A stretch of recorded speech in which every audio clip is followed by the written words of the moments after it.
Chain Jiang के पास 9 यिन और यांग दान की औषधीय जड़ी बूटियां काफ़ी थीं, लेकिन वह उन्हें परिष्कृत करने की जल्दी में नहीं था। जैसा कि जियाओ बाइफेंग ने कहा था, ये त्यानहुओ दान एक लोकप्रिय वस्तु थी और कई गोली की दुकानों में बेची जाती थी। हालांकि कई कीमियागर शांगपिन दान को परिष्कृत करना जानते थे, लेकिन इसका मतलब यह नहीं था कि ये दिव्य गोलियां बहुत सस्ती थीं। उच्च गुणवत्ता वाले त्यानहुओ दान अपेक्षाकृत अधिक महंगे भी थे। पहले त्यानहुओ दान को परिष्कृत करें, हम बड़ी बहन बाइफेंग के सारे प्रयासों को बर्बाद नहीं होने दे सकते। चेन जियांग जानता था कि जियो बाइफेंग ने पहले ही उसके लिए बहुत सारे शेन युआन पत्थर का उपयोग कर लिया था, इसलिए वह जियो बाइफेंग को आशा की एक किरण दिखाना चाहता था, या कम से कम जियो बाइफेंग को यह महसूस कराना चाहता था कि उसका शेन युआन पत्थर व्यर्थ नहीं गया था। त्यानहुओ डैन की गोली के फॉर्मूले को सभी कीमतों पर बेचा जाना चाहिए था और इतने सालों के बाद वे बेकाबू थे। लेकिन मुझे जो पता है उसके अनुसार बहुत कम कीमियागर हैं जो त्यानहुओ डैन को चरम सीमा तक परिष्कृत कर सकते हैं। चेन जियांग ने एक जेड बॉक्स निकाला और उसे खोला। अंदर एक ताड़ के आकार की घास थी, ये थोड़ी मोटी और लाल रंग की थी। यह एक ब्लेजिंग ग्रास थी, शांगपिन दवा, ये काफ़ी आम थी। धधकती घास की गुणवत्ता खराब नहीं है। इस तरह की जगह में शांगपिन की दवा काफ़ी अच्छी तरह से उगती है। चेन जियांग ने धधकती घास को अपने गाल पर रखा क्योंकि उसे उससे आती गर्मी महसूस हुई। फिर उसने एक छोटा लाल पत्ता निकाला। ये पत्ता जेड बॉक्स से बाहर आया और बाहरी दुनिया की प्राकृतिक ऊर्जा के संपर्क में आने के बाद तुरंत ही इसमें से आग निकलने लगी। दिव्य ज्वाला पत्ता, स्वर्गीय अग्नि वृक्ष पर पत्ते और उसके बगल में लाल पेड़ की जड़ें, स्वर्गीय अग्नि जड़ होनी चाहिए। चेन जियांग ने एक जड़ उठाई और उसे सूंघा, जिससे उसे हल्की सुगंध आई। धधकती घास, भगवान की आग की पत्तियां और स्वर्ग की आग की जड़ त्यानहुओ दान को परिष्कृत करने के लिए मुख्य दिव्य औषधियां थीं। त्यानहुओ दान का मुख्य कार्य रहस्यमय शक्ति की अग्नि विशेषता को मजबूत करना था। कुछ लोग ऐसे थे जिनके पास अग्नि रहस्यमय शक्तियां थीं जो पर्याप्त शुद्ध नहीं थीं, और उन्हें अपनी ज्वाला शक्तियों को और अधिक शक्तिशाली बनाने के लिए त्यानहुओ दान की खेती की आवश्यकता थी। बहुत से लोग थे जो ज्वाला शक्ति में प्रशिक्षित थे, इसलिए इन त्यानहुओ दान को बेचना अपेक्षाकृत आसान था। ये सिर्फ इतना था कि निम्न गुणवत्ता वाले त्यानहुओ दान अपेक्षाकृत सस्ते थे और बहुत सारे अल्केमिस्ट थे जो इसे परिष्कृत कर सकते थे, इसलिए इन त्यानहुओ दान को कई उच्च स्तरीय अल्केमिस्ट की नज़र में निम्न शांगपिन दान माना जाता था। लेकिन चेन जियांग की नज़र में यह अलग था। जब तक यह एक गोली थी, इसे उच्चतम स्तर की पीक गुणवत्ता में परिष्कृत करने में सक्षम होने के कारण उपलब्धि की इस तरह की अद्भुत भावना ने उसे बेहद खुश और उत्साहित महसूस कराया। मुझे बहुत समय हो गया है जब से मैंने शीर्ष गुणवत्ता वाली गोली को परिष्कृत किया है। मैं इस बार शांगपिन डैन को चुनौती देने आया हूँ। मैं शीर्ष गुणवत्ता वाली गोली के एक बर्तन को परिष्कृत करना चाहता हूँ। चेन जियांग ने पहले भी कई बार पीक क्वालिटी को परिष्कृत किया था और इस बार उसने जो लक्ष्य निर्धारित किया था वह न केवल पीक क्वालिटी तक पहुंचना था जो गोली की रोशनी के साथ फट जाएगा, बल्कि अधिक गोलियां भी बनाना था। यूए, क्या तुमने दिव्य आध्यात्मिक गोली के बारे में सुना है? चेन जियांग ने पूछा। उसने पहले भी एक प्रतियोगिता में भाग लिया था और उस समय उसे एक लिंगुआंग दान को परिष्कृत करना था। एक शीर्ष गुणवत्ता को परिष्कृत करने की नींव पर उसने प्रतियोगिता में एक और तरीका जोड़ा, जिससे उसे हर सामग्री के सेट से सिर्फ एक लिंगुआंग दान को परिष्कृत करने की अनुमति मिली। बेशक मैंने इसके बारे में सुना है। यह अत्यंत उच्च गुणवत्ता वाली दिव्य गोली थी जिसे कई सामग्रियों को मिलाकर बनाया जा सकता था। आमतौर पर यह केवल अल्केमिस्ट की आत्मचुनौती के दौरान ही किया जाता है।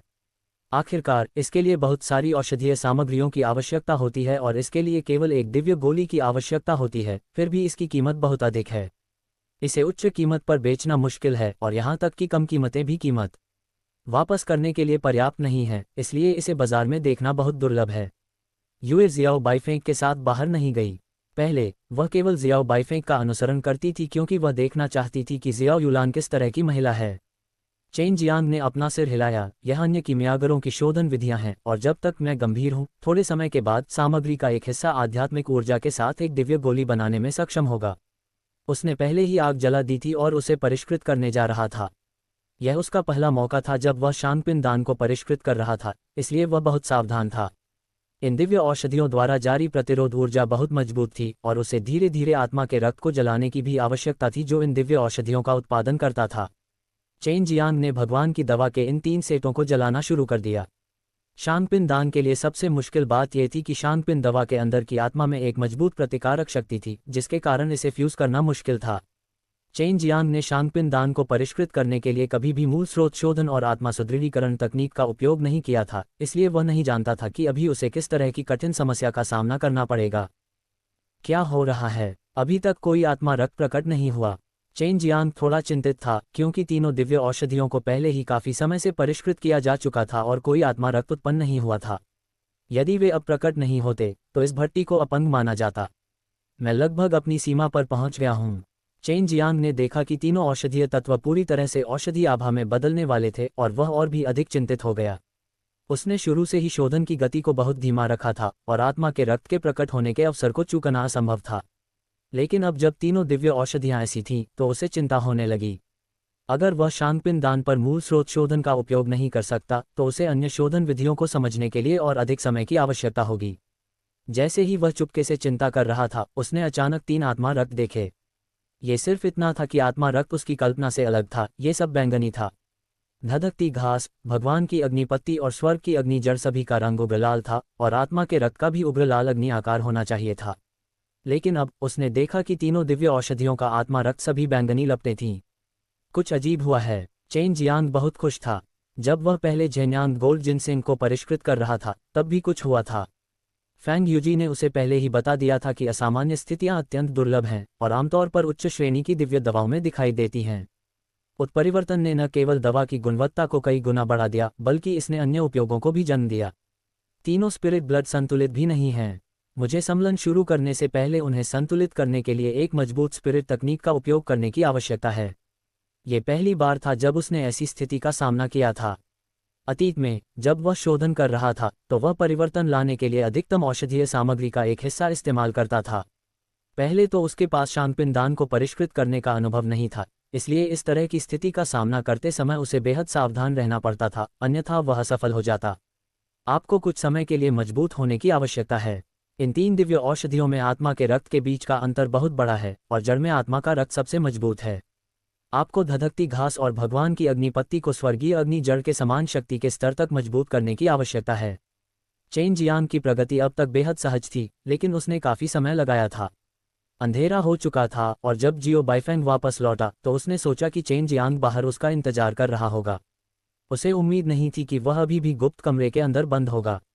जियो बाइफेंग ने गुप्त कमरे के अंदरूनी हिस्से को नहीं देखा, अन्यथा वह चौंक जाती क्योंकि गुप्त कमरा वर्तमान में तीव्र बैंगनी रोशनी से भरा हुआ था। चेन जियांग ने पहले ही गोली भट्टी को परिष्कृत कर लिया था और जल्दी से प्रतिक्रिया व्यक्त की थी। उसने समय रहते गोली भट्टी को मैजिक विधि भट्टी से बदल दिया था। यह गुप्त कमरे के कोने में खड़ी रही और चेन जियांग की पारदर्शी मैजिक विधि भट्टी से निकलने वाली तेज बैंगनी रोशनी को अपनी आंखें फाड़कर देखती रही। बैंगनी रोशनी के जरिए वह चेन जियांग को बैंगनी रंग की मेडिसिन आभा की 3 गेंदों को मिलाते हुए देख सकती थी।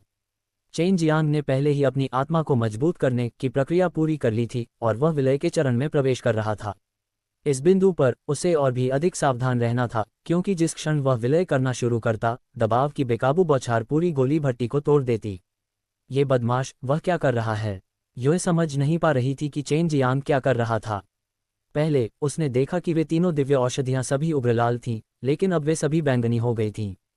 इसके अलावा प्रकाश की उन किरणों की शक्ल से वे बैंगनी औषधि आभा अत्यंत भयानक थी। चेन जियांग को आखिरकार मेडिसिन आभा की 3 गेंदों को एक साथ दबाने में 1 घंटा लगा और उन्हें पूरी तरह से एक साथ जोड़ दिया। विलय के क्षण में एक और भी अधिक तीव्र बैंगनी प्रकाश फूट पड़ा। उस क्षण ये सबसे हिंसक भी था। ये बहुत करीब था। मैं लगभग पागल हो गया था। चेन जियांग ने एक लंबी सांस ली। वह भी अपनी मैजिक मेथड भट्टी को दबा नहीं सकता था और मैजिक मेथड भट्टी का उपयोग करने के लिए, मैजिक मेथड भट्टी को और अधिक मजबूत बनाने के लिए उसे और भी अधिक 6 लोगों की शक्ति का उपयोग करना पड़ा। क्या गोली को गाढ़ा करना शुरू करने का समय आ गया है? वह इस कदम को जानती थी और चेन जियांग ने भी दवा आभा को 6 भागों में विभाजित करना शुरू कर दिया था। ये वास्तव में 6 गोलियां हैं। यूए र ने आश्चर्य से कहा। उसके स्टार लॉर्ड डिवाइन दायरे में भी इस तरह का त्यानहुआ दान था, लेकिन वह समझती थी कि 3 को भी संघनित करना मुश्किल होगा, लेकिन चेन जियांग ने इसे 2 गुना से भी अधिक कर दिया था। चेन जियांग ने मूल रूप से केवल 4 गोलियां संघनित करने की योजना बनाई थी, लेकिन उसने कभी नहीं सोचा था कि परिवर्तन के बाद, जानवरों के साथ फिर से जुड़ने के बाद, वह अचानक इतनी सारी दवा आभा पैदा करेगा। अभी वह रूढ़िवादी स्थिति में केवल 6 गोलियां संघनित करने में सक्षम था। अगर वह सीमा को चुनौती देना चाहता था तो उसे लगा कि वह अभी भी 1 या 2 गोलियां और संघनित कर सकता है। अब जबकि उसने जादुई दवा के उत्परिवर्तन के लाभों का अनुभव कर लिया था, तो उसके पास और भी बहुत सारी दवाएं होंगी। उसे लगा कि यह परिवर्तन उसकी च्वांगजाओ आग से संबंधित होना चाहिए, अन्यथा ये कोई संयोग नहीं होगा कि उसे इस तरह की स्थिति का 2 बार सामना करना पड़ा। गोली को 6 भागों में विभाजित करने के बाद चेन जियांग ने एक गहरी सांस ली। अगला कदम बेहद महत्वपूर्ण था और उसने गोली को इतनी आसानी से संघनित करने की योजना नहीं बनाई थी जैसा उसने अभी किया। आक्रमण करो, चेन जियांग ने अपने दिल में चिल्लाया और मेडिसिन आभा के 6 अलग अलग समूहों को थोड़ी दूरी के भीतर उच्च गति और हिंसक टक्कर से गुजरने के लिए भयंकर रूप से नियंत्रित किया। तुम क्या कर रहे हो? यह मुझे मार रहा है। जिस क्षण वे टकराए, युएर को लगा जैसे उसकी बिल्ली की आंख उन बैंगनी रोशनी से अंधी हो जाएगी। उसे जो बात अकल्पनीय लगी वह ये थी कि जिस क्षण वे टकराए, वे वास्तव में एक भयानक आभा के साथ फट पड़े। युएर, जो गुप्त कमरे के अंदर थी, और यहाँ तक कि जियो बाइफेंग, जो बाहर थी, स्वर्ग से उतरते राजा की आभा को महसूस कर सकती थी। वह वहाँ क्या कर रहा है? जियो बाइफेंग अचानक खड़ा हुआ और चेन जियांग के गुप्त कमरे को देखने लगा। उत्परिवर्तित औषधि आभा की 3 गेंदों को मिलाने के बाद वे कई गुना अधिक शक्तिशाली हो गए थे और पहले से ही बहुत हिंसक थे। फिर चेन जियांग ने उन्हें 6 में विभाजित कर दिया। जिस क्षण वे टकराए, चेन जियांग भी विस्फोट से निकली शक्ति से चौंक गया। वह स्पष्ट रूप से महसूस कर सकता था कि टक्कर के बाद ऊर्जा की गुणवत्ता किस गति से बढ़ी। युए और चेन जियांग दोनों मैजिक विधि भट्टी के केंद्र में हैरान होकर देख रहे थे। इस समय वहां एक बैंगनी गेंद थी, बिल्कुल बैंगनी गोल रत्न की तरह। ये वास्तव में तरल में बदल गया। युए घबराकर चिल्लाने से खुद को नहीं रोक सका। तुम क्या कर रहे हो? ये तो बस टूटी हुई औषधीय जड़ी बूटियों के 3 टुकड़े हैं, लेकिन कुछ प्रयासों के बाद तुम इतने डरावने हो गए हो। चेन जियांग भी इस समय बहुत उत्साहित था। वह गर्व से हंसा। ये गोलियां बनाना है, सड़न को चमत्कार में बदलना है। इसके साथ ही उसने तुरंत बैंगनी तरल को 10 समूहों में विभाजित कर दिया। युए को ये सब समझ में नहीं आ रहा था। अगर तरल की वह गेंद अचानक किसी सुअर से टकराती तो उसे आश्चर्य नहीं होता, और वह निश्चित रूप से उस भयानक तकनीक को समझ जाती जो चेन जियांग ने गोलियां बनाने के लिए इस्तेमाल की थी। 10 गोलियां। बहुत जल्दी चेन जियांग 10 बैंगनी गोलियां संघनित करने में सक्षम था, और वे उच्च गुणवत्ता वाले थे, बैंगनी सोने की रोशनी से चमक रहे थे। ये आध्यात्मिक रोशनी के साथ शांतपिन दान थे। यह आध्यात्मिक प्रकाश प्रतीत होता है। युए ने कहा, यह सही है, यह उत्परिवर्तन के बाद आत्मा ऊर्जा के साथ एक त्यानहोडैन है। चेन जियांग ने हंसते हुए अपना पसीना पोंछा। यहाँ आने के रास्ते में उसने गोली बनाने में 1 दिन से अधिक समय बिताया। गुप्त कमरे से बाहर निकलने के बाद कमरे के बीच में बैठा जियाओ बाइफेंग तुरंत उठ खड़ा हुआ। उसने चेन जियांग को देखा, जो पसीने से लथपथ था, और युए, जो बाहर उड़ गई थी। तो बिल्ली का बच्चा अंदर है। मुझे लगा कि वह इधर उधर भाग रही है। जियो बाइफेंग ने युएर को उठाया जो उड़कर आई थी, और पूछा, शेनफी, तुम अंदर क्या कर रही हो? इतना बड़ा हंगामा, क्या ये विस्फोट हो गया? वह गोली भट्टी राख में बदल गई है। चेन जियांग ने गुप्त कमरे में गोली भट्टी को देखा। मूल रूप से ये केवल एक टुकड़ा था। असफल। बहुत चिंतित मत हो, भले ही तुम यह मैच चूक जाओ, तुम्हारे पास अभी भी बहुत सारे मौके हैं। जियो बाइफेंग को भी पता था कि उसने चेन जियांग पर बहुत ज्यादा दबाव डाला था। उसे चिंता थी कि चेन जियांग दबाव से प्रभावित होगा और अपनी असली क्षमताएं दिखाने में असमर्थ होगा। नहीं, मैंने किया। चेन जियांग ने एक जेड बॉक्स निकाला और उसे सौंप दिया, फिर मुस्कुराते हुए कहा, बड़ी बहन बाइफेंग, एक नज़र डालें, क्या आप पहचानती हैं कि यह कौन सी गोली है? जियो बाइफेंग ने जेड बॉक्स खोला और जेड बॉक्स के अंदर से झुलसाने वाली हवा की एक लहर निकली, जिसके कारण उसके पास अपना सिर मोड़ने के अलावा कोई विकल्प नहीं बचा। ये है आध्यात्मिक प्रकाश। जियो बाइफेंग ने अचानक अपनी सुंदर आंखें चौड़ी कर लीं जो विस्मय से भरी हुई थीं, और अनायास ही चिल्ला उठी। इस तरह की गुणवत्ता, यह एक दिव्य आध्यात्मिक गोली है। हाँ, लेकिन क्या आप जानते हैं कि यह किस तरह की दिव्य गोली है? चेन जियांग को नहीं पता था कि उत्परिवर्तित त्यानहो दान का क्या प्रभाव होगा। क्या ये 9 यिन और यांग दान है? जियो बाइफेंग ने पूछा। उसने पहले भी त्यानहो दान खाया था और इसे कई बार देखा था, लेकिन जेड बॉक्स में बैंगनी सोने की दिव्य गोली उन गोलियों से बिल्कुल अलग थी जो उसने पहले देखी थी। नहीं, 9 यिन और यांग दान और भी शक्तिशाली है। ये त्यानहो दान की दिव्य दवा है जो उत्परिवर्तित होने के बाद ऐसी दिखती है। बाद में मैंने इसे परिष्कृत करने के लिए आत्मा प्रकाश को परिष्कृत करने की विधि का उपयोग किया और यह इस तरह बन गई।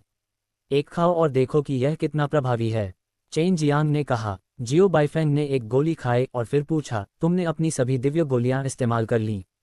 आध्यात्मिक प्रकाश को परिष्कृत करने के लिए अधिक औषधीय सामग्री की आवश्यकता होती है। इसके प्रभाव सुपीरियर ग्रेड त्यानहो डैन की तुलना में 7 या 8 गुना अधिक मजबूत हैं जो मैंने पहले खाए हैं। इसके अलावा एक और प्रकार है। जियो बाइफेंग ने ठंडी हवा की एक गहरी सांस ली। उसका छोटा जैद चेहरा आश्चर्य से भरा था। एक और प्रकार की शक्ति है जो किसी की दिव्य आत्मा को बढ़ा सकती है। क्या यह एक और प्रभाव है जो उत्परिवर्तन से आता है? दिव्य आत्मा में वृद्धि अधिक स्पष्ट है। चेन जियांग ने हल्के से हंसते हुए कहा, आप कितने शेन युआन पत्थर बेच सकते हैं? 20 मिलियन गोलियां निश्चित रूप से कोई समस्या नहीं होंगी। जियाओ बाइफेंग ने कहा, 30 मिलियन संभव है। आपने कितनी औषधीय सामग्री का उपयोग किया? एक सेट। चेन जियांग ने शरारती ढंग से हंसते हुए कहा, आराम करो, मैंने कभी भी ऐसी चीजें नहीं की हैं जो सामान्य से हटकर हों। मैं आपके शेन युआन पत्थर को मेरे लिए औषधीय सूत्र खरीदने में कैसे खर्च कर सकता हूं, और 9 यिन और यांग डैन की औषधीय सामग्री खरीदने में भी मेरी मदद कर सकता हूं। मैं इसे जल्द ही आपके लिए वापस लाऊंगा। जियो बाइफेंग को लगा जैसे उसने कोई खजाना पा लिया हो, और चेन जियांग को देखने का उसका तरीका और भी नर्म हो गया। आखिरकार चेन जियांग की गोली शोधन कौशल पहले से ही गोली शोधन की उसकी समझ से आगे निकल चुका था। बड़ी बहन बाइफेंग, आपने गोली के फॉर्मूले पर कितना खर्च किया? चेन जियांग ने पूछा। 700 मिलियन शेन युआन पत्थर। जियो बाइफेंग ने कहा, और यह सबसे सस्ती कीमत है, क्योंकि मैं किसी को जानता हूं, इसीलिए मैं उन्हें नीचे ले जा सकता हूं। अगर नहीं तो मुझे 300 से 200 मिलियन की आवश्यकता होगी। अगर मैंने जिस त्यानहुओ दान को परिष्कृत किया है वह बहुत लोकप्रिय है, तो आपको वापसी करने में ज्यादा समय नहीं लगेगा। चेन जियांग ने हंसते हुए कहा, मैंने अभी तक दिव्य औषधियों का केवल एक सेट इस्तेमाल किया है। एक बार जब मैं इससे परिचित हो जाऊंगा तो मैं इसे तेजी से बना पाऊंगा। जियाओ बाइफेंग को अब चेन जियांग की ताकत पर संदेह नहीं था। अगर वह अपने हाथों में 9 त्यानहुओ डैन बेचती तो वह शायद इसे 300 मिलियन में बेच देती। भले ही वह खुद हो, फिर भी उसे इतना बचाने में कई साल लग जाएंगे। बड़ी बहन बाइफेंग, क्या आप मुझे एक बेहतर गोली भट्टी पाने में मदद कर सकती हैं?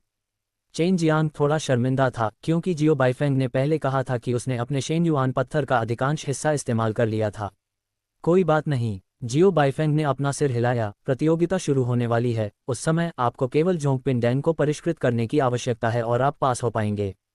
उस समय राजकुमारी व्यक्तिगत रूप से प्रतियोगिता देखेगी, और जब वह समय आएगा तो आपको अपनी ताकत दिखानी होगी। यदि आप तब तक प्रसिद्ध हो सकते हैं तो ये 9 दिव्य गोलियां और भी महंगी होंगी। बड़ी बहन बाइफेंग, मुझे लगता है कि आप मेरी एक परिचित से बहुत मिलती जुलती हैं। चेन जियांग अचानक हंसा। वे कैसे दिखते हैं? जियो बाइफेंग ने अपना सिर थोड़ा घुमाया, लेकिन वह अभी भी चेन जियांग की निगाहें सहन करने में असमर्थ थी।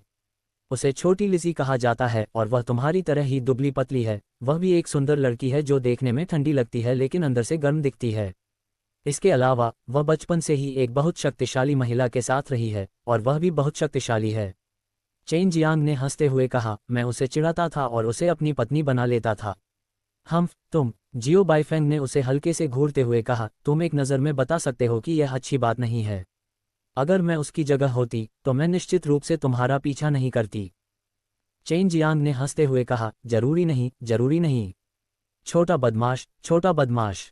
यूएर खिलखिलाकर हंसी। जियो बाइफेंग ने हल्के से मुस्कुराते हुए यूएर को छुआ और कहा, आपने मुझसे जिन कुछ दिव्य दवाओं के बारे में पूछताछ करने के लिए कहा था, उनके बारे में खबर है, और वे शायद ही कभी बाजार में बेची जाती हैं। लेकिन मैंने सुना है कि हमारे दिव्य कड़ाही राष्ट्र में से एक ने विशेष रूप से इन दिव्य दवाओं को अपेक्षाकृत उच्च कीमत पर खरीदा है। क्या आप इसे खरीद सकते हैं? चेन जियांग ने पूछा। वह महान राष्ट्रीय मास्टर वह होगा जो जानता था कि अस्थि स्तर डैन को कैसे परिष्कृत किया जाए। जरूर। तुम्हें कुछ मध्यम दर्जे का चाहिए? तुम्हें कितने हिस्से चाहिए? जियो बाइफेंग ने पूछा। अपनी क्षमताओं के भीतर आप जितना चाहें उतना कर सकते हैं। यह मेरे लिए बहुत महत्वपूर्ण है। बड़ी बहन बाइफेंग, मैं निश्चित रूप से भविष्य में आपके साथ अनुचित व्यवहार नहीं करूंगा। चेन जियांग ने गंभीरता से बात की और जारी रखा, ओह ठीक है, जब आप इसे खरीदते हैं तो बेहतर होगा कि आप इसे गुप्त रखें, ताकि कोई यह पता न लगा सके कि इसे किसने खरीदा है। क्या ये ठीक है? जरूर। जियो बाइफेंग ने अपना सिर हिलाया। जाओ आराम करो, कल गोलियों को परिष्कृत मत करो, आराम करो और प्रारंभिक दौर में भाग लो। जियाओ बाइफेंग बहुत जल्दी उठ गई और चेन जियांग ने जो बातें उसे बताई थीं उन्हें करने में व्यस्त हो गई। शाही नौ महल में हालांकि उसके जैसी महिला नौकरानी को ज़ैड कॉल्ड्रॉन दिव्य राजा जियाओ युलान का संरक्षण प्राप्त था, फिर भी उसे नीची नज़र से देखा जाता था। यहाँ तक कि युवा शाही राजकुमार, जो उससे बहुत कमज़ोर था, उसके साथ एक गुलाम की तरह व्यवहार करता था। और यह केवल जियाओ युलान के चेहरे की वजह से था, जिसके कारण वह आमतौर पर उसके प्रति इतना विनम्र था। हालांकि जियाओ बाइफेंग इस तरह से जारी नहीं रखना चाहती थी। उसे और भी अधिक शक्तिशाली शक्ति प्राप्त करने की आवश्यकता थी, और उसकी प्रतिभा सीमित थी। यदि वह आगे नहीं बढ़ पाती तो जब वह बूढ़ी हो जाती तो जियाओ युलान उसे शाही नौ महल छोड़ने देती और उसे साधना पर ध्यान केंद्रित करने देती। और अब जब वह चेन जियांग से मिली, जो एक प्रतिभाशाली कीमियागर था, तो उसके मन में दूसरी योजनाएं थीं। भले ही वह जियाओ युलान की महिला नौकर थी, लेकिन वह आमतौर पर जियाओ युलान के साथ नहीं रह पाती थी। इसके अलावा इंपीरियल 9 पैलेस में वह हमेशा षड्यंत्र रचती रहती थी और उसके लिए किसी ऐसे व्यक्ति को ढूंढना मुश्किल था जिस पर वह भरोसा कर सके। लेकिन चेन जियांग ने जो किया वह अलग था। चेन जियांग उस पर बहुत भरोसा करता था और वह भी चेन जियांग पर उतना ही भरोसा करती थी। चेन जियांग हमेशा उसे बड़ी बहन बाईफेंग कहती थी, जिससे उसे बहुत करीबी महसूस होता था। किसी ने उसे कभी ऐसा नहीं कहा था, क्योंकि शाही नौमहल में कई लोगों की नज़र में वह सिर्फ एक नीच महिला नौकर थी। इन चीज़ों के खो जाने की वजह से वह धीरे धीरे मुस्कुराना भूल गई थी, इसलिए वह हमेशा ठंडी लगती थी। इसलिए जब वह चेन जियांग के साथ होती तो यूए एर कभी कभी मुस्कुराती थी। बस वह ये नहीं देख पाती थी कि उसकी मुस्कान कितनी खूबसूरत थी, जबकि चेन जियांग और यूए एर इसे देख पाते थे। छोटे बदमाश, जल्दी से उठो। यूए एर ने अपनी पूंछ का इस्तेमाल चेन जियांग की नाक पर किया, जिससे वह जाग गया। क्या ये बर्बाद हो गया है? चेन जियांग ने जम्हाई ली। उस उत्परिवर्तित त्यानहुओ डैन को परिष्कृत करने में उसे बहुत थकान हो गई। नहीं, क्या आपको नहीं लगता कि बड़ी बहन बाईफेंग थोड़ी दयनीय है? कम से कम वह हमारे सामने मुस्कुराई। पिछली बार जब मैं उनके साथ जियाओ युलान को देखने गई थी तो वह उसे देखकर बिल्कुल भी नहीं मुस्कुराई थी। यूए ने कहा। चेन जियांग ने आह भरी। ये सामान्य है, यह उस वातावरण से संबंधित है जिसमें वह बड़ी हुई है। मैं पहले भी इस तरह की महिला से मिल चुका हूँ। बहन यू पहले भी ऐसी ही थी। यूएर ने अपना सिर हिलाया और जवाब दिया, पिछली बार जब मैं उसके पीछे ज़ेड कॉल्ड्रॉन पैलेस के अपेक्षाकृत करीब एक जगह पर गई थी तो मैंने कई लोगों को ये कहते सुना था कि वह एक नौकरानी लड़की थी, कि वह एक बदचलन औरत थी जिसे सुनना मुश्किल था, और उसने बहुत ऊंची आवाज़ में बात की थी। ऐसा लगता है कि इतने सालों तक यहाँ रहने के बाद भी वह अभी तक इस माहौल में घुल मिल नहीं पाई है और इसके बजाय उसे बहिष्कृत कर दिया गया है। क्योंकि यह जगह उसे कोई गर्मजोशी या भरोसा नहीं देती, इसलिए वह खुद भी दूसरों को नकारती है। ये सामान्य है, इस तरह की जगह पर बहुत सारी साजिशें और षड्यंत्र होते हैं। अगर वह ऐसा करती है तो यह आत्मसुरक्षा का एक रूप होगा। नतीजतन लोग उसके बारे में गुप्त रूप से गपशप करेंगे या कम से कम बहुत अधिक परेशानी से बचेंगे। चेन जियांग ने इसे बेहतर समझा। तुमने अचानक मुझसे ये क्यों पूछा?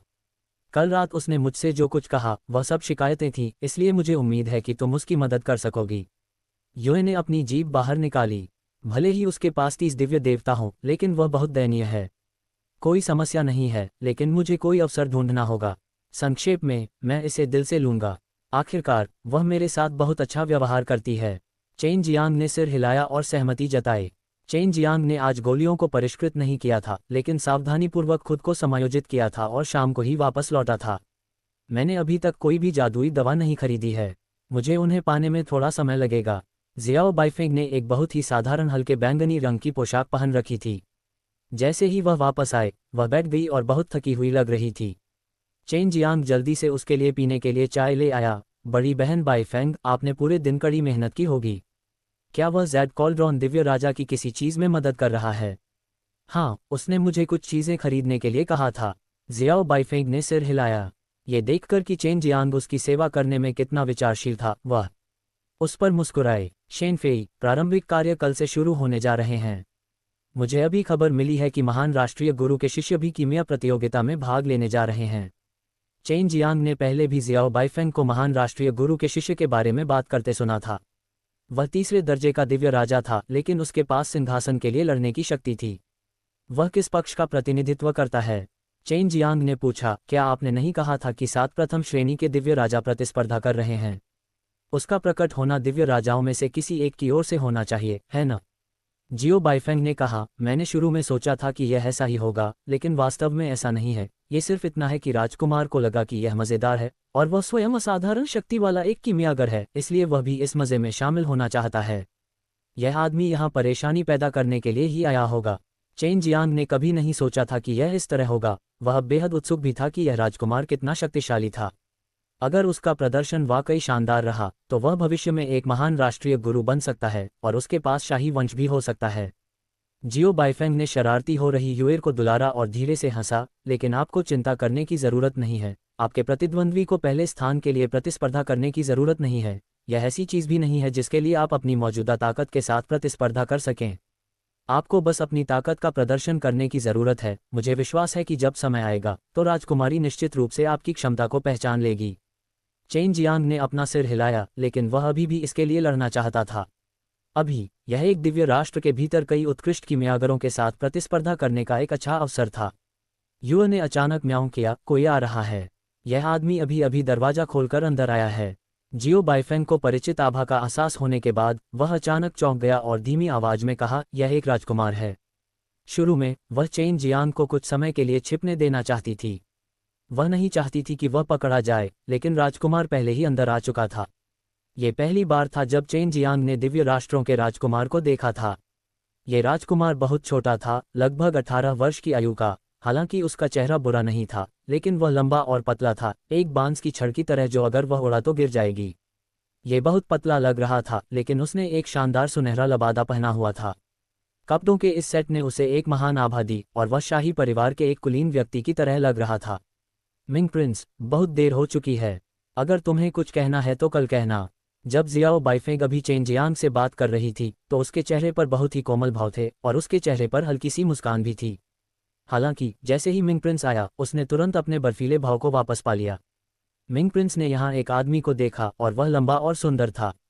ये देखकर उसका दिल क्रोध से भर गया और उसने गुस्से से भरी आवाज में कहा, जियो बाइफेंग, मैंने नहीं सोचा था कि तुम यहाँ एक आदमी को छिपाओगी। शाही नौ महल में किसी बाहरी व्यक्ति को लाना एक बड़ा अपराध है। वह कोई बाहरी व्यक्ति नहीं है, वह राजकुमारी का अधीनस्थ है। वह अभी अभी समूह में शामिल हुआ है। यह उसका जेड पदक है।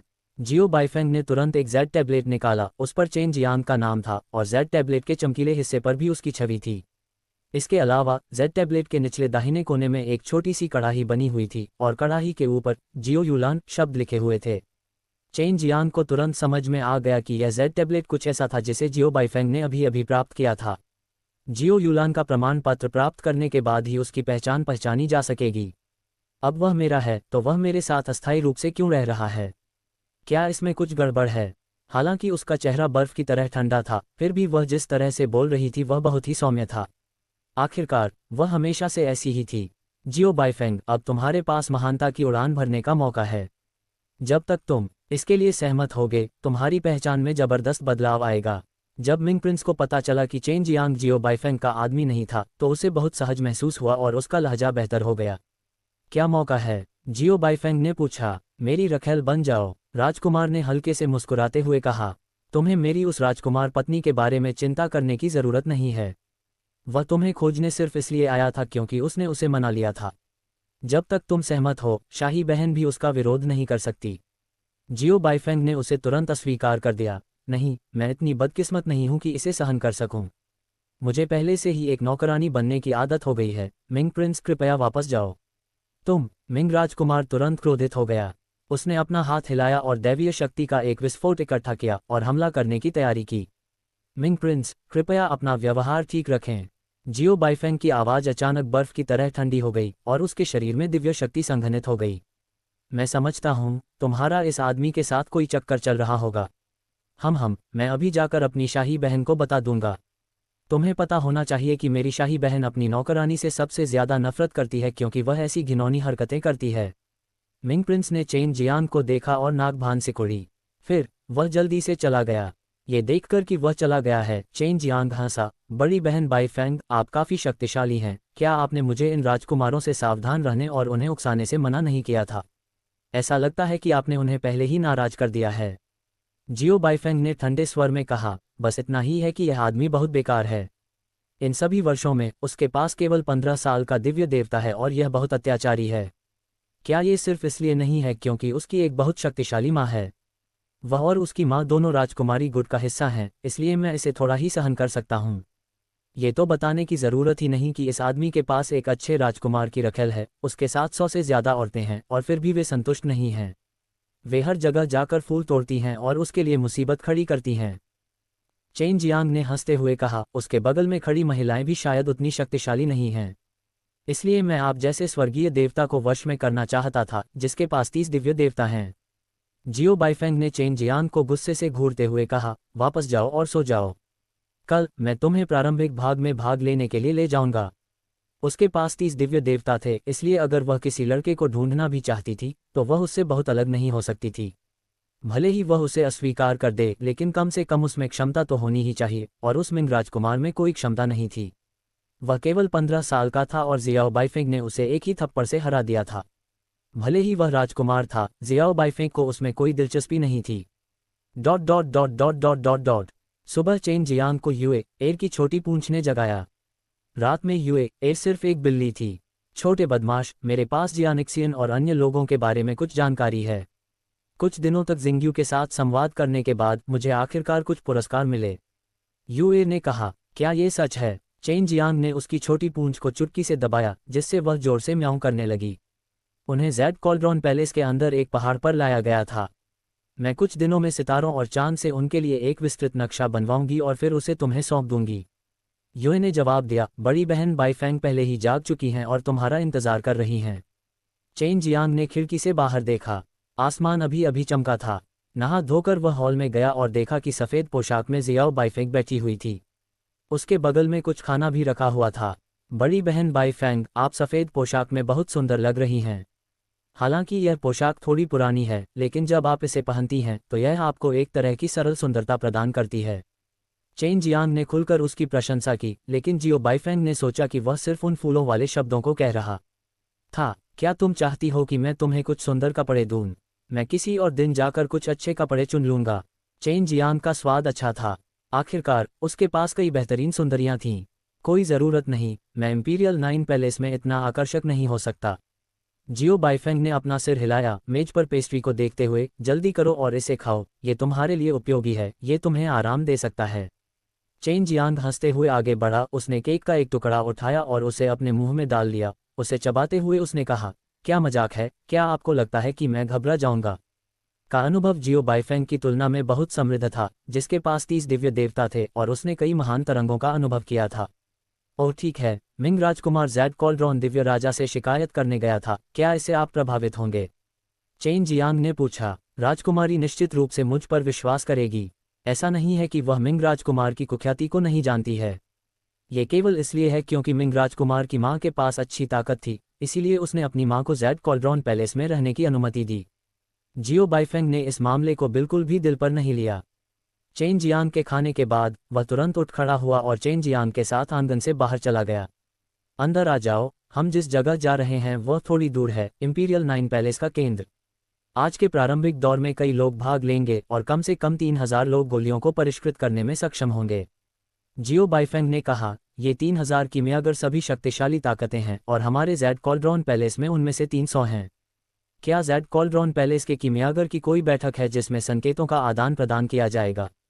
चेन जियांग ने पूछा। नहीं, इन कीमियागरों की स्थिति मूल रूप से आपकी जैसी ही है। एक विशेष व्यक्ति प्रभारी है जो उन्हें दिव्य औषधि खरीदने और दिव्य गोलियों को परिष्कृत करने में मदद कर सकता है, जिसे वे दिव्य गोलियां खरीदने के प्रभारी ज़ेड कॉल्ड्रॉन पैलेस के प्रबंधक को बेच सकते हैं। संक्षेप में, आपको अभी भी संप्रदाय में प्रवेश करना है। यदि आपको ज़ेड कॉल्ड्रॉन पैलेस की पावती प्राप्त होती है तो मैं भविष्य में दिव्य औषधियां खरीदने के लिए सीधे ज़ेड कॉल्ड्रॉन पैलेस का उपयोग कर सकता हूं। ये बहुत सस्ता होगा, जियो बाईफेंग ने कहा। चेन जियांग ने यूए एर की खुजली को मिटाया और हंसते हुए कहा, यह भी अच्छा है, यानी मैं जितना मजबूत होऊंगा उतना ही अधिक लाभ आपको मिलेगा, है ना? हाँ, अगर तुम बहुत सारे अच्छे दिव्य छर्रे बना सको और मैं इन्हें ज़ेड कॉल्ड्रॉन पैलेस को बेच दूं तो मैं ज़ेड कॉल्ड्रॉन पैलेस से पुरस्कार प्राप्त कर सकूंगा। ये सभी पुरस्कार मेरे लिए उपयोगी होंगे। जियो बाईफेंग ने कहा, बस इतना है कि हर किसी को काम करने के लिए एक अच्छा कीमियागर नहीं मिल सकता। अब जब तुमने उसे ढूंढ लिया है तो मैं एक बहुत अच्छा कीमियागर हूँ। चेन जियांग जोर से हंसा। मैं शेख ही नहीं बघार रहा हूँ।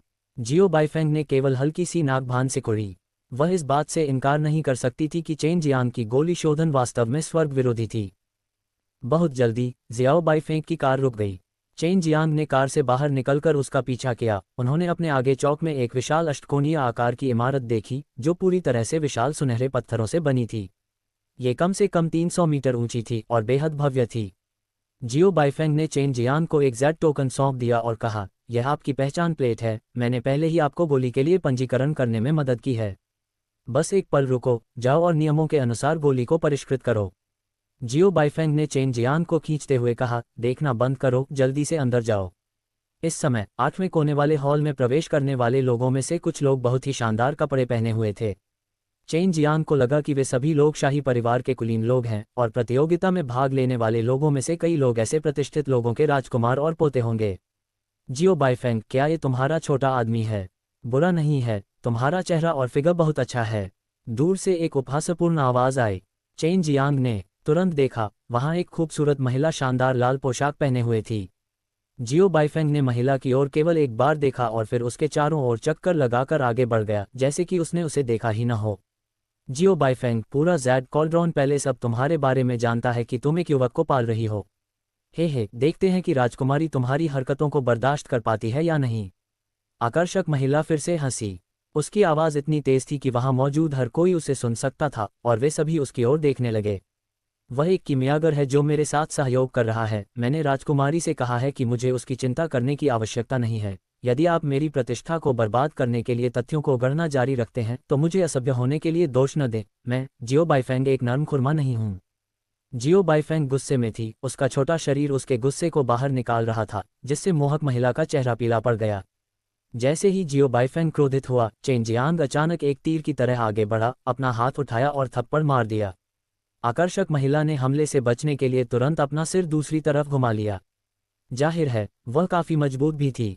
कुतिया, मुझे मत बनाओ। मैं एक छोटा आदमी हूं। ऐसा मत सोचो कि मैं तुम्हें सिर्फ इसलिए मारने की हिम्मत नहीं करूंगा क्योंकि तुम एक औरत हो। चेन जियांग ने अभी जानबूझकर अपनी गति थोड़ी धीमी कर ली थी। अगर अपनी विस्फोटक शक्ति के साथ नहीं, तो भले ही इस आकर्षक महिला के पास 30 दिव्य देवता हों, फिर भी वह उसे मारने में सक्षम होगा। जियो बाइफेंग भी बहुत आश्चर्यचकित थी। उसने कभी नहीं सोचा था कि वह वास्तव में कोई कदम उठाएगी, और इतनी तेज गति से उसके आंदोलन के प्रक्षेपवक्र को महसूस करना लगभग असंभव था, जैसे कि वह एक पल में उस महिला के सामने आ गया हो। जल्दी करो और उसे छोड़ दो, जियो बाइफेंग ने फटकार लगाई। प्रारंभिक प्रतियोगिता अधिक महत्वपूर्ण है। चेन जियांग ने नाक भान सिकुड़ी और जियो बाइफेंग के पीछे पीछे तेजी से अष्टकोणीय हॉल में प्रवेश किया। अंदर बहुत सारे लोग थे जो अस्त व्यस्त दिख रहे थे, लेकिन जियो बाइफेंग इस जगह से बहुत परिचित था। चेन जियांग ने देखा कि वहां बहुत सारे लोग गोलियां बना रहे थे। गोली भट्टियां गर्म भाप छोड़ रही थीं। कुछ गोली भट्टियां हिंसक रूप से कांप रही थीं, उनमें से कुछ लाल रोशनी छोड़ रही थीं। कीमियागर गंभीरता से गोलियां बना रहे थे। मैं प्रारंभिक परीक्षा कैसे पास करूंगा? चेन जियांग ने पूछा। प्रारंभिक चरण निम्न स्तर के एल्केमिस्ट के एक बड़े हिस्से को खत्म करने के लिए डिज़ाइन किए गए हैं। इसलिए पहली चीज़ जो आपको करने की ज़रूरत है वह है एक उच्च गुणवत्ता वाले जोंगपिन डैन को परिष्कृत करने में सक्षम होना, और फिर आपको 2 से अधिक छर्रे बनाने की ज़रूरत है। जियाओ बाइफेंग ने कहा, ये गोलियों को परिष्कृत करने का नियम है, और उससे पहले एक लौ परीक्षण भी होता है। लपटें योग्य नहीं हैं और बाद में गोलियों को गढ़ने के लिए भी इस्तेमाल नहीं की जा सकती हैं। जियो बाइफेंग ने पास ही एक पत्थर की पट्टिका की ओर इशारा किया। ये पत्थर की पट्टिका 3 लोगों जितनी ऊंची थी और इस पर 100 पैटर्न थे। पत्थर की पट्टिका के निचले हिस्से में 2 छेद थे। चेन जियांग ने देखा कि एक व्यक्ति ने आग की लपटें छोड़ने के लिए अपने हाथ इसके अंदर डाले। लपटें निकलने के बाद प्रकाश की एक लाल किरण सीधे ऊपर की ओर जाती थी। अब व्यक्ति द्वारा लौ छोड़ने के बाद वह केवल 8वें शिलालेख तक ही जा सकता था। मुझे 10वें स्थान पर जाने की जरूरत है, जियो बाइफेंग ने कहा। यह अग्निशियोंग दिव्य पट्टिका उस समय स्वर्गीय दिव्य भगवान द्वारा गढ़ा गया एक दिव्य उपकरण था। ऐसा कहा जाता है कि केवल स्वर्गीय दिव्य भगवान की लपटें ही 100वें शिलालेख पैटर्न के शीर्ष तक पहुंच सकती हैं। क्या यह उतना ही कठिन होता जाता है जितना आप ऊपर जाते हैं? चेन जियांग ने कभी नहीं सोचा था कि वह यहाँ स्वर्गीय दिव्य भगवान के कार्यों को देख पाएगा। इस समय पहले से ही 3 लोग थे जो कोशिश करने आए थे, और संख्या 10 तक भी नहीं पहुंची थी। उन्होंने कभी नहीं सोचा था कि यह इतना कठिन होगा।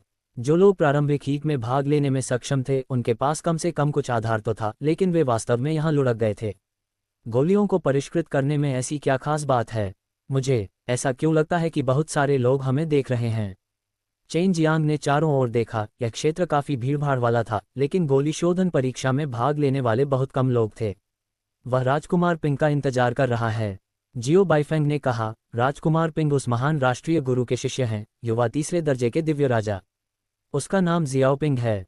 चेन जियांग ने पूछा। मैंने कभी नहीं सोचा था कि वह इतना लोकप्रिय होगा।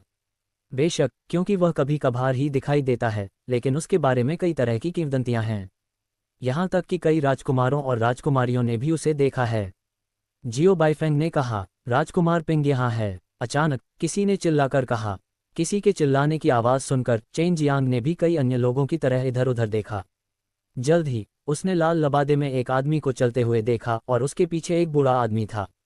ये लाल कपड़े वाला आदमी जियाओ पिंग था, जिसके साथ उसने चेन जियांग से अकेले में गुप्त रूप से लड़ाई की थी जब उसने चेन जियांग को बोन लेवल डैन को परिष्कृत करते देखा था। वह महान राष्ट्रीय गुरु का शिष्य था, और वह वर्तमान में उन कुछ लोगों में से एक था जो बोन लेवल डैन को परिष्कृत कर सकते थे। वह बहुत सुंदर नहीं था, लेकिन फिर भी उसे सुंदर माना जा सकता था। वह अपने चेहरे पर हल्की मुस्कान के साथ इत्मीनान से चलता हुआ आगे बढ़ा। उसके कपड़े बहुत आलीशान नहीं थे, उसके शरीर से कोई खास आभा नहीं निकलती थी और वह दिखने में भी बहुत सुंदर नहीं था। लेकिन किसी कारण से वह एक बेहद आकर्षक एहसास देता था, जिससे लोग कुछ बार उसकी ओर देखे बिना नहीं रह पाते थे। लेकिन जो भी हो, वह एक राजकुमार था, महान राष्ट्रीय गुरु का शिष्य था और तीसरे दर्जे का दिव्य राजा भी था। बस इन बातों के आधार पर कोई भी उसे नीची नज़र से देखने की हिम्मत नहीं करता था और ये सब शक्ति के प्रकटीकरण थे। मैंने बहुत समय से फायर शियोंग दिव्य स्मारक के बारे में सुना है, लेकिन मैंने कभी इसका परीक्षण करने की हिम्मत नहीं की। मुझे चिंता थी कि मैं बहुत कमज़ोर हो जाऊंगा और इससे मुझे झटका लगेगा। जियाओपिंग दिव्य स्तंभ के किनारे चला गया। वह बहुत आज्ञाकारी था क्योंकि उसने अपनी पहचान जेड टोकन निकाली और उसे निरीक्षण करने के लिए जिम्मेदार बूढ़े व्यक्ति को सौंप दिया। परीक्षण के बाद बुजुर्ग ने उसे जेड टोकन दिया। जब सबने उसकी बातें सुनी तो सब अवाक रह गए। अगर उसने भी अपनी शक्ति का परीक्षण करने की हिम्मत नहीं की तो फिर कौन आने की हिम्मत करेगा। वह महान राष्ट्रगुरु का शिष्य था, इसलिए उसकी लपटें निश्चित रूप से कमज़ोर नहीं थीं। सभी उसका इंतजार कर रहे थे। वह जटिल और खूनी लड़ाइयों में भाग लेना पसंद नहीं करता था और पूरी तरह से कीमिया के उच्चतम क्षेत्र का पीछा करता था। यही कारण है कि वह इस प्रतियोगिता में भाग लेने के लिए आया था। इस प्रकार वह किसी भी प्रमुख शक्ति का प्रतिनिधित्व नहीं करता था और केवल मौज मस्ती में शामिल होने के लिए यहाँ आया था। ऐसी अफवाहें थीं कि जब उन्हें पता चला कि वे सिंहासन के लिए संघर्ष में भाग नहीं ले रहे हैं, तो प्रथम श्रेणी के दिव्य राजाओं ने उन्हें शामिल करने के लिए उदार शर्तें पेश की, लेकिन वे सभी एक एक करके खारिज कर दी गईं। यहाँ तक कि कुछ लोगों ने कहा कि वे कई सालों से दिव्य औषधियों की तलाश कर रहे थे, लेकिन उन्होंने उन सभी को अस्वीकार कर दिया। चेन जियांग ने कई लोगों की नर्म चर्चा सुनी और जियाओपिंग की प्रशंसा करने से खुद को रोक नहीं सका, जो वास्तव में सम्मान के योग्य व्यक्ति था। जब वह इंपीरियल 9 पैलेस जैसे वातावरण में बड़ा हुआ तो उसके लिए अपने व्यक्तित्व को बनाए रखना वास्तव में मुश्किल था। जियाओपिंग ने अपने दोनों हाथ फायर जियोनक डिवाइन स्टेल के नीचे 2 छेदों में डाले और थोड़ा सा भौहें सिकोड़ लीं। पत्थर की पट्टिका पर साफ सुथरी नक्काशी के नीचे से तुरंत एक लाल रोशनी निकली। पलक झपकते ही लाल बत्ती 10वें अक्षर को पार कर गई। वह सीधे 30 तक पहुंच गई। 30 के बाद उसकी बढ़ती हुई गति धीरे धीरे धीमी हो गई। हालांकि वह तब तक लगातार बढ़ती रही जब तक कि वह 45 पर जाकर रुक नहीं गई। मैंने अपना सर्वश्रेष्ठ प्रयास किया। जियोपिंग ने उस जगह को देखा जहां लाल बत्ती रुकी थी। उस समय स्वर्गीय दिव्य भगवान वास्तव में डरावने थे, सीधे 100 से अधिक तक जा सकते थे। भले ही मेरे पास 100 देवताओं का स्तर हो, मैं तुरंत 100 से अधिक नहीं जा सकता। जियाओपिंग के पास 45 साल का अनुभव था, जो पहले से ही काफ़ी अच्छा था। कई अल्केमिस्ट इस स्तर को भी पार नहीं कर सकते थे और जियाओपिंग के आने से पहले वह अधिकतम 15 साल की उम्र तक ही पहुंच सकता था। अब तुम्हारी बारी है, जाओ और कोशिश करो। जियो बाइफेंग ने चेन जियांग को धक्का देकर दूर कर दिया और कुछ कदम आगे बढ़ा। क्या ये वही छोटा आदमी नहीं है जिसे जियाओ बाइफेंग ने पाला है? ऐसा कहा जाता है कि वे भी प्रतियोगिता में भाग ले रहे हैं। जियाओ बाइफेंग को यह आधा अल्केमिस्ट कहाँ से मिला? वह अपनी किस्मत आजमाने के लिए यहाँ आया होगा। हाँ, अगर यह किमियागर बुरा नहीं है तो जियो बाइफेंग को बहुत अच्छी किस्मत वाला माना जा सकता है। कम से कम वह भविष्य में सिर्फ एक नौकरानी नहीं रहेगी। वह पहले से ही इसकी आदी थी, लेकिन चेन जियांग ने जब उसे यह बात कहते सुना तो वह वास्तव में अपने दिल में क्रोधित हो गया। उसे लगा कि यह मिंग राजकुमार की अफवाहें और बदनामी होगी। ये कमीने वास्तव में हमें इस तरह से नीची नज़र से देखते हैं। चेन जियांग ने अपने आसपास के लोगों को ठंडे भाव से देखा। जियाओपिंग को भी लगा कि जब उसने भीड़ की चर्चाएं सुनी तो यह होबाव था। बेशक वह जियाओ बाइफेंग को जानता था, चूंकि वह जियाओ यूलान की महिला नौकर थी। उसने उसे कई बार देखा था। हालांकि उसके पास 30 दिव्य देवता थे, लेकिन क्योंकि वह एक महिला नौकर थी इसलिए उसे हमेशा नीची नज़र से देखा जाता था। बेशक जियाओपिंग जियाओ बाइफेंग को नीची नज़र से नहीं देखेगा। उसे लगा कि जियाओ बाइफेंग की ताकत यहाँ के ज़्यादातर लोगों से ज़्यादा है। युवा मास्टर। जब जियोपिंग के पीछे खड़े बूढ़े आदमी ने चेन जियांग की उपस्थिति देखी तो वह आश्चर्य से चिल्लाया। जियाओपिंग को भी लगा कि चेन जियांग जाना पहचाना लग रहा है, इसलिए चेन जियांग की शक्ल तुरंत उसके दिमाग में उभर आई। लेकिन चेन जियांग ने अभी अपना रूप थोड़ा बदला हुआ था और कुछ हद तक पहले जैसा ही लग रहा था। यही वजह थी कि जियाओपिंग और बूढ़े आदमी को लगा कि वह जाना पहचाना लग रहा है। जियाओपिंग ने अपने पीछे बैठे बूढ़े आदमी को देखा और उससे कहा कि अब और बात मत करो। शुरू में उसने तुरंत जाकर गोलियां परिष्कृत करने की योजना बनाई थी, लेकिन उसने महसूस किया कि चेन जियांग परिचित लग रहा था और वह चेन जियांग की प्रतिक्रिया देखना चाहता था। जियो बाइफेंग को थोड़ी हैरानी हुई। वह समझ गई कि जियोपिंग को चेन जियांग की ज्यादा चिंता थी और वह वहां से जाने वाला था, लेकिन वह अचानक रुक गया और चेन जियांग की तरफ देखने लगा। Shane Fei. बूढ़े आदमी ने जेड टैबलेट की जांच करने के बाद इसे चेन जियांग को वापस कर दिया। नाम सुनकर जियाओपिंग मुस्कुराए बिना नहीं रह सका। उसने पहले ही पुष्टि कर ली थी कि यह चेन जियांग था, और कई वर्षों से जियाओपिंग का अनुयायी होने के नाते वह स्वाभाविक रूप से समझ गया कि जियाओपिंग क्यों हंस रहा था।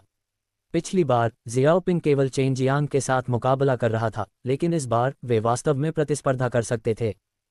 क्योंकि वह जियो बाइफेंग द्वारा पाला गया छोटा आदमी था, इसलिए वह भी ध्यान का केंद्र था। दूसरी ओर चेन जियांग शांत था, क्योंकि उसने अपने दोनों हाथों को 2 छेदों में गहराई से डाला, एक छोटी सी सांस ली और फिर अपने शरीर में शक्तिशाली 6 लोगों की शक्ति का उपयोग करके चार्ज दिव्य देवताओं पर हमला किया। 4 दिव्य देवताओं के परिवर्तन से गुजरने वाली चार्ज वाला शक्तियां एक दूसरे से भयंकर रूप से टकराईं और 4 महान नदियों के एक साथ मिलने की तरह एक और भी मजबूत प्रभाव पैदा किया। उसके बाद वे उसकी बाईं भुजा पर डबल हड्डी के स्तर से गुजरी और एक और भी मजबूत परिवर्तन के बाद वे आग की लपटों में जम गईं। जब उसने लौ छोड़ी तो दिव्य स्तंभ शिलालेख पैटर्न सरणी के निचले हिस्से में एक लाल रोशनी तुरंत दिखाई दी। लाल रोशनी तुरंत 20 मीटर को पार कर गई और फिर धीरे धीरे 25 मीटर पर रुक गई, जिससे भीड़ में चीख पुकार मच गई। 30 से ज्यादा होना चाहिए। चेन जियांग ने लपटों की तीव्रता बढ़ा दी, जिससे लाल बत्ती बढ़ती चली गई। पलक झपकते ही ये 30 के पार हो गई, लेकिन लाल बत्ती रुकी नहीं, ये बढ़ती ही रही। 36। चेन जियांग के माथे से पसीना टपकने लगा, फिर उसने अपना हाथ पीछे खींच लिया। कोई भी यह विश्वास नहीं कर सकता था कि जिस व्यक्ति से 6 दिव्य देवताओं की आभा निकलती है, वह वास्तव में इतनी ऊंचाई तक लपटें पैदा कर सकता है। क्या अग्निशियोंग दिव्य स्तंभ टूट गया? जब राजकुमार पिंग ने अभी अपनी शक्ति का उपयोग किया तो ऐसा इसलिए हुआ होगा क्योंकि राजकुमार पिंग में अभी भी ज्वाला शक्ति शेष है, जिसके कारण वह इस तरह से व्यवहार कर रहा है। ठीक है, यह आदमी तो भगवान जैसा भी नहीं दिखता। इस स्तर की ज्वाला तो असंभव है। जब तक दिव्य स्तंभ की ज्वाला शक्ति लुप्त न हो जाए तब तक प्रतीक्षा करो, तब उसका पुनर्जन्म हो सकता है। जियाओपिंग ने कहा, यदि आपको ऐसा नहीं लगता तो आप कोशिश कर सकते हैं। क्या ये ज्वाला शक्ति के अवशेषों के कारण है? वास्तव में कोई व्यक्ति प्रयास करने के लिए ऊपर गया था, लेकिन चाहे उन्होंने कितनी भी कोशिश की हो, वे 8 से आगे नहीं बढ़ पाए। उसके बाद कुछ और लोग आए, वे सभी 4 से 5 के बीच के थे। यह अग्निशियोंग दिव्य स्तंभ दिव्य शक्ति की ताकत का परीक्षण नहीं कर रहा है, बल्कि ज्वालाओं का परीक्षण कर रहा है। क्या आप ज्वालाओं की तीव्रता को समझते हैं? इन ज्वालाओं की तीव्रता को कम नहीं कहा जा सकता, क्योंकि जितने अधिक दिव्य देवता होते हैं, ज्वालाएं उतनी ही प्रबल होती हैं। उस समय जब मेरे गुरु दिव्य देवता के 60वें सत्र में परीक्षा देने गए थे, तो वे उस स्तर तक पहुंचने में सक्षम थे और 10वें दिव्य देवता के बराबर भी नहीं हैं। जियाओपिंग ने उदासीनता से कहा, यदि यह अग्निशियोंग दिव्य स्मारक केवल ज्वालाओं की शक्ति का परीक्षण करने के लिए दिव्य देवता की मात्रा पर निर्भर करता है, तो उसे यहाँ रखा भी नहीं जाएगा। फायर जियोन दिव्य स्टेल अग्नि के नियमों पर आपके नियंत्रण का परीक्षण करता है। हालांकि इसके और दिव्य देवता के बीच एक निश्चित संबंध है, लेकिन यह आवश्यक नहीं है। जियाओपिंग की बातें सुनकर सबकी बोलती बंद हो गई। जियाओपिंग जाहिर तौर पर चेन जियान के पक्ष में बोल रहा था, और इससे उन लोगों को शर्म से सिर झुकाना पड़ा जिन्होंने चेन जियान का मजाक उड़ाया था, क्योंकि वे पहले से ही जानते थे कि वे अज्ञानी थे। जियोपिंग ने चेन जियान को देखा और हल्के से हंसा, मुझे उम्मीद है कि आप अंत तक पहुंच सकते हैं। मैं वास्तव में आपके साथ थोड़ी देर तक लड़ने के लिए उत्सुक हूँ। मैं भी इसका इंतजार कर रहा हूँ। चेन जियान के मन में भी ये प्रबल विचार था, मानो उसे कोई दुर्लभ प्रतिद्वंद्वी मिल गया हो। जियाओ बाइफेंग चेन जियान के प्रदर्शन से बहुत संतुष्ट था। यही एकमात्र तरीका था जिससे चेन जियांग जियाओ यूलान की मान्यता को और अधिक प्राप्त कर सकता था, और उस समय वह और भी तेजी से आगे बढ़ सकता था। जियो बाइफेंग को इतना अच्छा कीमियागर उठाते देख कई लोग मन ही मन ईर्ष्या कर रहे थे कि अगर वे एक उत्कृष्ट कीमियागर विकसित कर सकते हैं, तो इस कीमियागर की मदद से उन्हें निश्चित रूप से बहुत उच्च दर्जा और मजबूत ताकत मिलेगी। वह सुंदर लड़की जिसने पहले जियाओ बाइफेंग का मजाक उड़ाया था, वह भी मौजूद थी। ये सोचकर कि चेन जियांग पहले उसे कैसे थप्पड़ मारना चाहता था, वह और भी क्रोधित हो गई। अब जब उसे पता चला कि इस छोटे आदमी में इतनी क्षमता है, तो वह जियाओ बाइफेंग से और भी अधिक ईर्ष्या करने लगी। अगला चरण परीक्षण का दूसरा चरण था, जिसमें गोली शोधन स्तर का आकलन किया गया। इसमें सिर्फ जोंगपिन डैन को परिष्कृत किया जा रहा था, लेकिन आवश्यकताएं बहुत कठोर थीं। इसमें एक निश्चित संख्या में गोलियां बनाने की जरूरत थी, और गुणवत्ता भी अच्छी होनी चाहिए थी और समय सीमा के भीतर होनी चाहिए थी, अन्यथा इसे पास करना असंभव होगा। इस क्षेत्र के बगल में कीमियागरों का एक समूह था जो गोली भट्टियों को गंभीरता से नियंत्रित कर रहा था और जोंगपिन डैन को परिष्कृत कर रहा था। चेन जियांग ने भी कुछ क्षण पहले देखा था, जोंगपिन डैन की सभी सामग्रियां उपलब्ध थीं और उन सभी का उपयोग 5 तत्वों के डैन को परिष्कृत करने के लिए किया गया था। अब चेन जियांग को समझ में आ गया कि जियाओ बाइफेंग ने उसे इतनी उदारता से 5 तत्व दान क्यों दिए। ये 5 तत्व दान और त्यानहुओ दान भी आम सामान थे, वह उन्हें आसानी से प्राप्त कर सकता था, लेकिन उन्हें खरीदने के लिए उसे एक निश्चित संख्या में शेन युआन पत्थर की आवश्यकता होगी।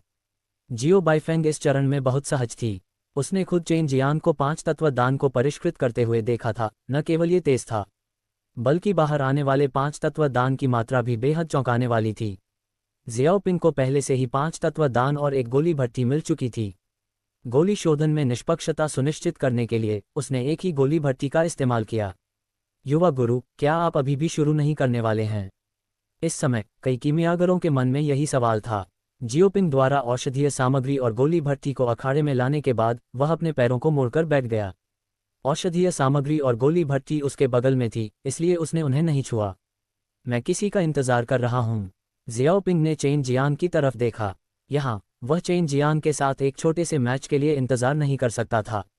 उसकी निगाहें देखकर हर कोई हैरान हुए बिना नहीं रह सका। जियो बाइफेंग का छोटा आदमी वास्तव में बहुत विनम्र था। उसने वास्तव में राजकुमार पिंग को उसका इंतजार करने में समय बर्बाद करने पर मजबूर कर दिया। क्योंकि वे दोनों 5 तत्व डैन को परिष्कृत कर रहे थे और एक ही गोली भट्टी का उपयोग कर रहे थे, इसलिए प्रतियोगिता बहुत निष्पक्ष थी। जियाओपिंग जानता था कि वह एक बार चेन जियांग से हार चुका था और अब वह इसे वापस लेना चाहता था। चेन जियांग को लगा कि राजकुमार पिंग को द्वंद्वयुद्ध बहुत पसंद है, बस उसे यह नहीं पता था कि राजकुमार पिंग एक बार उससे हार गया था। इस समय वहां उपस्थित सभी अल्केमिस्ट चेन जियांग से बहुत ईर्ष्या कर रहे थे। वास्तव में जियाओपिंग द्वारा उसे इतना महत्व दिया जाना और चेन जियांग ने उन्हें गुप्त रूप से उसकी प्रशंसा करने के लिए भी प्रेरित किया था। यदि वे होते तो शायद वे पहले से ही बहुत घबराए हुए होते, लेकिन चेन जियांग वास्तव में बहुत शांत था। क्या तुम वहां नहीं जा रहे हो? जियो बाइफेंग ने अपने आसपास के लोगों की तरफ देखा और पाया कि हर कोई उसे देख रहा था। अभी जियोपिंग की आवाज़ भी बहुत तेज थी। जियो बाइफेंग ने भी सोचा कि चेन जियांग बहुत शांत था। जियोपिंग के स्तर के किसी व्यक्ति की चुनौती का सामना करने में इतना शांत रहने में सक्षम होने के कारण वह बिल्कुल भी भयभीत नहीं लग रहा था। चेन जियांग ने हल्के से मुस्कुराते हुए कहा, जल्दबाजी की कोई ज़रूरत नहीं है। उसने और मैंने पहले भी फायर जियोनक डिवाइन स्टेल पर परीक्षण किया है और दोनों में ही कुछ हद तक ऊर्जा की कमी हुई है। अगर हम अभी शुरू करते हैं तो हम निश्चित रूप से अपनी सबसे अच्छी स्थिति में नहीं होंगे। हम दोनों को ही थोड़े समय के लिए समायोजन से गुजरना होगा। युवा लड़के, जोंगपिन डैम को परिष्कृत करने के लिए आपको इसे निर्धारित समय के भीतर करना होगा। राजकुमार पिंग आपके बारे में बहुत सोचता है, इसलिए उसका समय बर्बाद मत करो। वह बूढ़ा अनुयायी अपने युवा गुरु के प्रति बहुत विचारशील था और जल्दी से उसका अभिवादन करने के लिए आया था। क्या हमें इसे 6 घंटे के भीतर पूरा नहीं करना चाहिए? आपके राजकुमार पिंग की ताकत के साथ मेरा अनुमान है कि ये 2 घंटे में पूरा हो जाएगा और शायद इससे भी कम समय में। चेन जियांग हंसा, तो बड़े चिंता मत करो। 2 या उससे ज्यादा उच्च गुणवत्ता वाले 5 तत्वों का उत्पादन करने में सिर्फ 2 घंटे लगे। डैन अभी वे अपनी जान जोखिम में डाल रहे थे, लेकिन उनकी गति अभी भी वही थी। वे समझ नहीं पा रहे थे कि ऐसा क्यों था कि वे दोनों गोलियां बना रहे थे। उनकी शोधन गति इतनी धीमी थी, लेकिन बाकी सभी इतने तेज थे। उनके तरीके सभी एक जैसे थे। जियाओपिंग के चेहरे पर सिर्फ एक मुस्कान थी।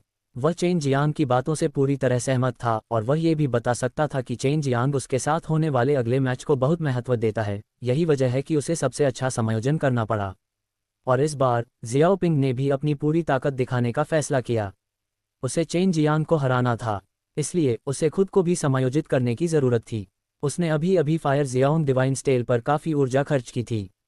जियाओपिंग चिंतित नहीं था, चेन जियांग भी चिंतित था, लेकिन हर कोई मौत के लिए उत्सुक था। वे चेन जियांग को मंच पर फेंकना चाहते थे और जल्दी से प्रतिस्पर्धा करना चाहते थे। 4 घंटे बाद चेन जियांग अंततः 5 तत्व डैन को परिष्कृत करने के लिए आवश्यक सामग्री, साथ ही वर्दी गोली भट्टी को इकट्ठा करने के लिए चला गया। ये जानने के बाद कि जियाओपिंग को एक प्रतिद्वंद्वी मिल गया है और वह यहाँ एक छोटी सी प्रतियोगिता आयोजित करने की योजना बना रहा है, अन्य क्षेत्रों से हर कोई यहाँ दौड़ पड़ा। चेन जियांग ने अपनी प्रोफाइल थोड़ी ऊपर उठाई थी, क्योंकि वह जियाओ बाइफेंग के निर्देशों का पालन कर रहा था। ऐसा करके ही वह जियाओ युलान को जीत सकता था। और इस प्रारंभिक प्रतियोगिता के बाद आधिकारिक प्रतियोगिता शुरू होने तक निश्चित रूप से एक समय अवधि होगी। अगर वह यहाँ जियाओ युलान का ध्यान आकर्षित कर सकता है तो उसे निश्चित रूप से कई लाभ प्राप्त होंगे। जियाओपिंग चेन जियांग के बारे में बहुत जानकार था, इसलिए वह चेन जियांग को कभी कम नहीं आंकता था। इसके बजाय वह चेन जियांग को एक लक्ष्य के रूप में देखता था जिसे उसे हराना था, जो कि केवल वह और उसका पुराना अनुयायी ही जानता था। चेन जियांग जियाओपिंग के ठीक सामने खड़ा था, क्योंकि जैसे ही जियाओपिंग आया, किसी ने उसके बगल में गोलियां परिष्कृत करने की हिम्मत नहीं की। हालांकि चेन जियांग को डर नहीं लगा। उसके बैठने के बाद जियाओपिंग ने कहा, मुझे चिंता है कि तुम पूरी ताकत से नहीं जाओगे। तुम इतने चिंतित क्यों हो? चेन जियांग ने मुस्कुराते हुए पूछा। भीड़ फिर से शोर मचाने लगी। प्रिंस पिंग के साथ गोलियों को परिष्कृत करने के लिए हाथापाई करने के बाद उन्हें अपनी पूरी ताकत लगाने की भी जरूरत नहीं पड़ी, जब अचानक उन्हें लगा कि जियो बाइफेंग जिस छोटे आदमी को पाल रहा था वह बिल्कुल भी छोटा नहीं था। क्योंकि चाहे आप यह मैच जीतें या हारें, आप कुछ भी नहीं खोएंगे। इसके अलावा आपको पूरी ताकत लगाने की कोई प्रेरणा नहीं है। जियोपिंग ने कहा, ये तो समझ में आता है। चेन जियांग ने अपना सिर हिलाया, उस मामले में वास्तव में कुछ कमी है। जियाओ पिंगलैंग ने हंसते हुए एक जेड टोकन निकाला। ये स्वर्ग के देवता अग्निदान की गोली का फॉर्मूला है। स्वर्ग देवता अग्निदान। जब सभी ने ये सुना तो वे लगभग विश्वास ही नहीं कर पाए कि यह सच था। जियाओ पिंग ने वास्तव में जुआ खेलने के लिए इतनी कीमती गोली का नुस्खा निकालने की हिम्मत की। भले ही यह गोली का फॉर्मूला न हो, लेकिन स्वर्ग देवता अग्निदान पहले से ही बेहद कीमती था। युवा मास्टर, ये स्वर्ग देवता अग्निदान महान राष्ट्रीय मास्टर का सबसे बेशकीमती गोली फॉर्मूला है। आप पुराने अनुयायी को जियोपिंग ने बाधित किया था। तुम्हें लगता है कि मैं हार जाऊंगा? जियोपिंग मंद मंद मुस्कुराया। चेन जियांग ने पहले भी स्वर्ग देवता अग्निदान के बारे में सुना था, ये फैंग युजी द्वारा उसे दिए गए छर्रों के ज्ञान में दर्ज था। जब तक वह स्वर्ग देवता अग्निदान को खा लेता है जो उसकी अपनी ताकत के अनुरूप होता है, वह स्वर्ग और पृथ्वी की दिव्य शक्ति को अवशोषित कर सकता है और एक बहुत मजबूत ज्वाला दिव्य देवता को संघनित कर सकता है। बस उसे इसे लगातार अवशोषित करने और दिव्य देवता को जल्दी से संघनित करने के लिए बहुत अधिक मात्रा में सेवन करने की आवश्यकता थी। इस तरह की गोली वास्तव में बहुत कीमती थी। ये सुप्रीम गॉड पैलेट है, लेकिन आप शांगपिन डैंग को परिष्कृत करने के लिए शांगपिन दवा का भी उपयोग कर सकते हैं। जियोपिंग हंसे, अब आपके पास मेरे साथ प्रतिस्पर्धा करने की प्रेरणा है। जियाओपिंग को बस यही चिंता थी कि चेन जियांग उससे मुकाबला करने के लिए अपनी पूरी ताकत न लगा दे, इसीलिए उसने ऐसा किया। कई लोगों की नज़र में यह एक समझ से परे की हरकत थी। लेकिन आपको मेरे साथ शर्त लगाने के लिए भी कुछ करना होगा। जियाओपिंग ने कहा, मैं इसे बाहर नहीं निकाल सकता, मैं बहुत गरीब हूँ। बड़ी बहन बाइफेंग इस पूरे समय मेरी मदद करती रही हैं और उन्होंने मुझे गोली भट्टियाँ उपलब्ध कराई हैं। चेन जियांग ने अपने हाथ फैलाए। बेशक चेन जियांग के पास अच्छी चीजें थीं, बस वह उन पर जुआ नहीं खेल सकता था। वह जियाओपिंग जितना बेकार नहीं था। 1 अरब शेन युआन पत्थर, इसके बारे में क्या ख्याल है? जियोपिंग ने जियो बाइफेंग की ओर देखा। उसे ये शेन युआन पत्थर खरीदने में सक्षम होना चाहिए। शेन फेई, राजकुमार पिंग के साथ शर्त लगाओ। मैं इस 1 अरब शेन युआन पत्थर का भुगतान करूंगा। जियाओ बाइफेंग ने बिना किसी हिचकिचाहट के सहमति व्यक्त की। ये देखा जा सकता था कि उसे चेन जियांग पर बहुत भरोसा था और वह स्वर्ग के देवता अग्निदान का मूल्य भी जानती थी। चेन जियांग ने हंसते हुए कहा, चिंता मत करो राजकुमार पिंग, मैं निश्चित रूप से अपनी असली ताकत दिखाऊंगा, लेकिन हारने पर शर्मिंदगी से गुस्सा मत हो जाना। क्या मैं ऐसा व्यक्ति दिखता हूं जो ऐसा कुछ करना चाहेगा? उसने पहले ही अदृश्य दिव्य फल उठा लिया था और उसकी जांच करने लगा था। ये कैसा रहेगा, क्योंकि यह वही गोली भट्टी और वही दिव्य औषधि है। चलो इसे बदल देते हैं ताकि हर कोई निश्चिंत हो सके। जियाओपिंग ने कहा। आखिरकार उसने अपना तुरुप का पत्ता निकाल लिया था और उसके साथ जुआ खेला था, इसलिए उसे इस मामले में बहुत सावधान रहना था। कोई बात नहीं। चेन जियांग और शियाओपिंग ने अपनी स्थिति बदल ली। गोली की भट्टी और दिव्य दवा जमीन पर रख दी गई। अब अधिक से अधिक लोग इकट्ठा होने लगे। स्वर्ग देवता अग्निदान की प्रतिष्ठा बहुत बड़ी थी और अग्नि तत्ववादी सबसे प्रसिद्ध थे, और अब वास्तव में कोई था जिसने शर्त लगाने के लिए इस गोली के फॉर्मूले का इस्तेमाल किया था। बहुत से लोग इस पर विश्वास नहीं करते थे, लेकिन ये जानने के बाद कि जियोपिंग ने इसे शर्त लगाने के लिए निकाला था, सभी के पास इस पर विश्वास करने के अलावा कोई विकल्प नहीं था। स्वर्ग देवता अग्निदान महान राष्ट्रीय गुरु द्वारा निर्मित शीर्ष गुणवत्ता वाला दिव्य फॉर्मूला था, और महान राष्ट्रीय गुरु के एकमात्र शिष्य के रूप में जियोपिंग के पास भी निश्चित रूप से यह नुस्खा होगा, इसलिए केवल वही इसे जुआ खेलने के लिए बाहर ले जाने का साहस करेगा। गुणवत्ता, गति और मात्रा इन 3 मानदंडों से निर्धारित होगी। जब समय आएगा तो आपके और मेरे पास एक योजना होगी। जियाओपिंग ने कहा। चेन जियांग ने सिर हिलाया। चलो शुरू करते हैं। आखिरकार यह शुरू होने वाला था। जियाओपिंग का चेहरा भी गंभीर हो गया। हालांकि स्वर्ग के देवता अग्निदान की गोली का फॉर्मूला देने से उसे ज्यादा नुकसान नहीं होगा, लेकिन उसे निश्चित रूप से अपने मालिक से डांट खानी पड़ेगी, इसलिए उसे इसकी रक्षा करनी थी। चेन जियांग की प्रेरणा के 2 पहलू थे। एक तरफ वह 1 अरब शेन युआन पत्थर खो देगा, और यह शेन युआन पत्थर निश्चित रूप से जियो बाइफेंग का आखिरी सहारा था। दूसरी तरफ अगर वह जीत जाता तो वह इस कीमती गोली के फॉर्मूले को प्राप्त करने में सक्षम होता, जो उसके लिए बेहद उपयोगी था। चेन जियांग ने 5 तत्व दिव्य फलों को सीधे गोली भट्टी में फेंक दिया। उसने गोली के फॉर्मूले के अनुसार ऐसा नहीं किया। जियाओपिंग ने केवल गोली के फॉर्मूले के चरणों का पालन किया, केवल उसने अपनी गति बढ़ा दी। इससे पहले चेन जियांग ने कहा था कि जियाओपिंग निश्चित रूप से 2 घंटे के भीतर इसे पूरा करने में सक्षम होगा, और शायद इससे भी तेजी से। अब ऐसा लग रहा था कि उसने सही कहा था। अगर वह गोली के फॉर्मूले में दिए गए चरणों का पालन करता तो जियाओपिंग पहले ही आधे रास्ते तक पहुंच चुका होता। हालांकि चेन जियांग की प्रगति के बारे में कोई नहीं जानता था, उसने गोली के फॉर्मूले का पालन नहीं किया। यहाँ तक कि कई लोगों को संदेह था कि वह गोलियों को परिष्कृत करने में सक्षम था। अगर यह शक्तिशाली कीमियागर के लिए नहीं होता तो 1 अरब शेन युआन पत्थर अभी भी दिव्य देवता के साथ 30 महान संत देवताओं के लिए एक बड़ी संख्या माना जाता। शेन युआन पत्थर जो जियाओ बाइफेंग ने इतने सालों तक बचाए रखे थे, वे हार गए थे क्योंकि वे एक दूसरे को सिर्फ कुछ दिनों से जानते थे। उसे मन ही मन ये भी महसूस हुआ कि उसने चेन जियांग को पालने के लिए बहुत ज्यादा पैसे खर्च किए थे। जियाओपिंग एक राजकुमार था जिसके पास सिंहासन के लिए प्रतिस्पर्धा करने की योग्यता थी, इसलिए उसकी हर गतिविधि शाही नौ महल में महान शक्तियों का ध्यान आकर्षित करेगी। ज्यादा से ज्यादा लोग आते गए और भीड़ को गोली बनाने की बात बिल्कुल भी समझ में नहीं आई। वे सिर्फ नतीजे का इंतजार कर रहे थे, कौन हारेगा और कौन जीतेगा। Dot dot dot dot dot dot dot राजकुमारी, मैंने कभी नहीं सोचा था कि बाइफैंग के समूह का छोटा आदमी इतना शक्तिशाली होगा। फायर जियोनक दिव्य टैबलेट की कुल संख्या 36 तक पहुंच गई थी, लेकिन राजकुमार पिंग ने उसके लिए बहुत सम्मान किया। अपने दिल की इच्छा के अनुसार प्रतिस्पर्धा करने के लिए राजकुमार पिंग ने वास्तव में एक स्वर्ग देवता अग्निदान को बाहर निकाला और अपनी सबसे बड़ी ताकत को उजागर करने के लिए इसका इस्तेमाल किया। जेड कॉल्ड्रॉन पैलेस के सबसे सख्त विला में से एक के बगीचे में एक महिला एक सफ़ेद पोशाक में एक महिला से बात कर रही थी जो एक जीथर बजा रही थी। क्या तुम इस शेन फेई के बारे में कुछ पता लगा सकती हो? सफ़ेद पोशाक वाली महिला जो जीथर बजा रही थी, उसने जेड जीथर को अपने पास रखते हुए धीरे से पूछा। नहीं, ऐसा लगता है जैसे वह अचानक प्रकट हो गया हो। अन्य 8 दिव्य राष्ट्रों के लोगों ने भी उसके बारे में कभी नहीं सुना। महिला ने कहा, मुझे भी चिंता है कि बाइफैंग को धोखा दिया जाएगा। उसका कई सालों से किसी पुरुष से कोई संपर्क नहीं रहा है, लेकिन अब उसने एक आदमी को अपने साथ एक ही घर में बैठने की अनुमति दी है। इसके अलावा उसने उसे बहुत कुछ दिया है। चिंता मत करो, जब तक हम इंपीरियल 9 पैलेस में हैं, बाइफैंग ठीक रहेगा। जब तक मैं शेन फेई की इस यात्रा का कारण पता नहीं लगा लेता, मैं उसे इंपीरियल 9 पैलेस से बाहर नहीं निकाल सकता, चाहे कुछ भी हो। जो महिला अभी जीथर बजा रही थी, उसका नाम जियाओ युलान था। वह जियाओ बाइफैंग से कहीं ज्यादा चालाक थी। हालांकि उसे जियाओ बाइफैंग द्वारा पेश किए गए शेन फेई की परवाह नहीं थी, उसने कई बार गुप्त रूप से उसकी जांच की थी। इसके अलावा इन पिछले कुछ दिनों में जियो बाइफैंग का ठिकाना सब उसके नियंत्रण में था। अगर आपके पास कोई परिणाम है तो बेझिझक मुझे बताएं। अगर शेन फेई वास्तव में कोई उपयोगी व्यक्ति है तो मैं व्यक्तिगत रूप से उससे बात करूंगा। जियो युलान ने कहा। हाँ राजकुमारी। Dot dot dot dot dot dot dot chain Jiang और जियाओपिंग का मुकाबला बेहद जोरदार कहा जा सकता है। दोनों ही समय के लिए बेताब थे, जितना संभव हो सके उतने 5 तत्व डैन को परिष्कृत करने के लिए सबसे तेज समय का उपयोग कर रहे थे। जल्द ही 1 घंटा बीत गया। हालांकि उनकी गोली भट्टियां बेहद शांत थीं। ये भयावह रूप से शांत थी, जैसे अंदर कुछ हुआ ही न हो।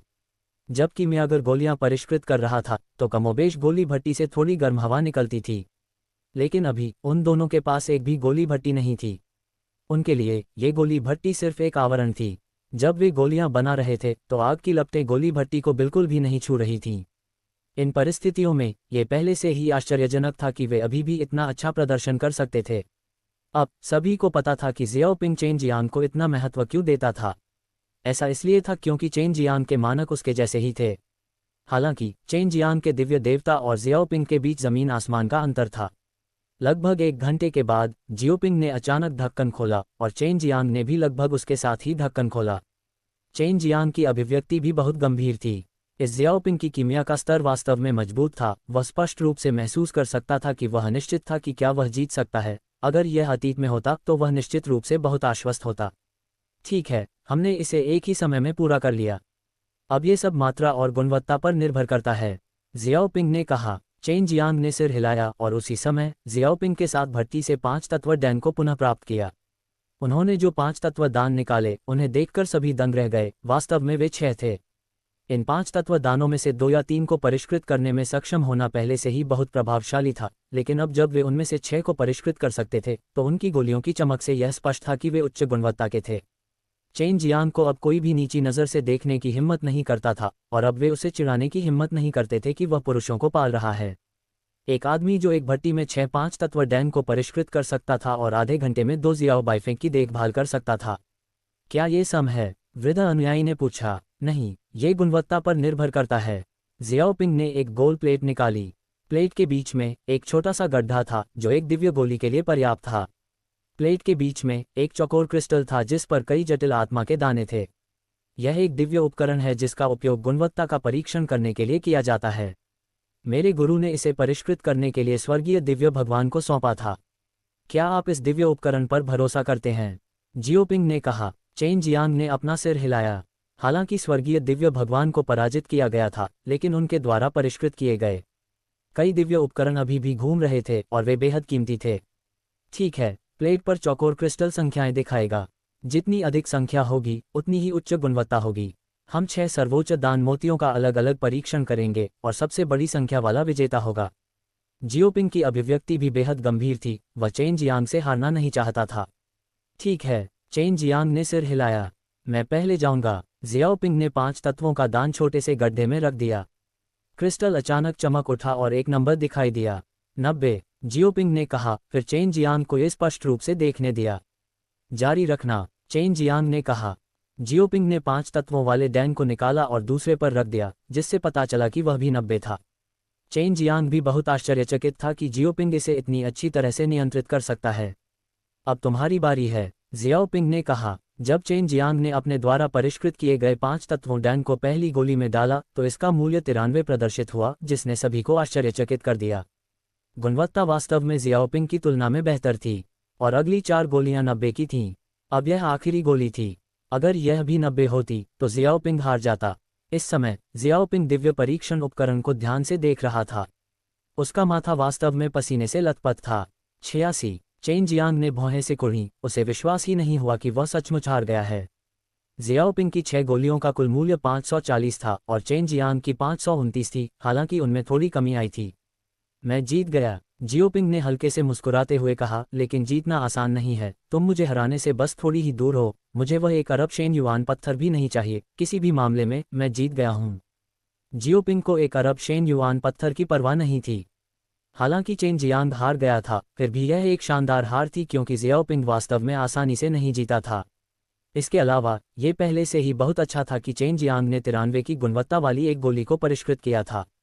इस प्रतियोगिता में चेन जियांग का स्तर पहले से ही देखा जा सकता था।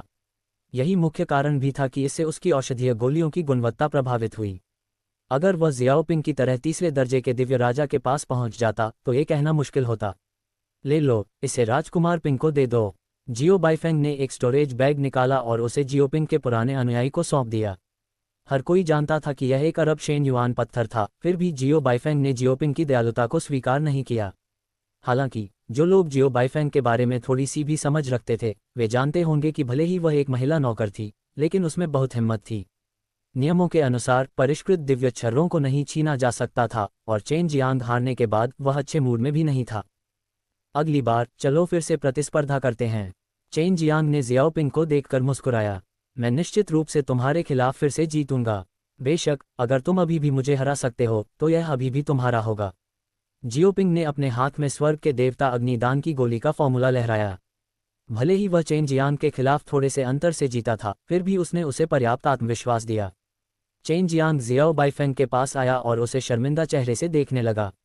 बस अगली बार इसे वापस जीतो और तुम ठीक हो जाओगे।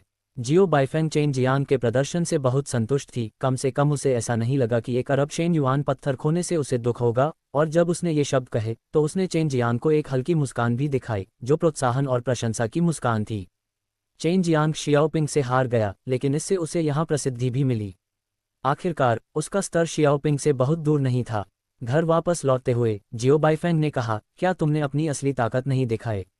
चेन जियांग ने सिर हिलाया और आह भरते हुए कहा, मैं बहुत लापरवाह था और मैंने इस आदमी को कमाका।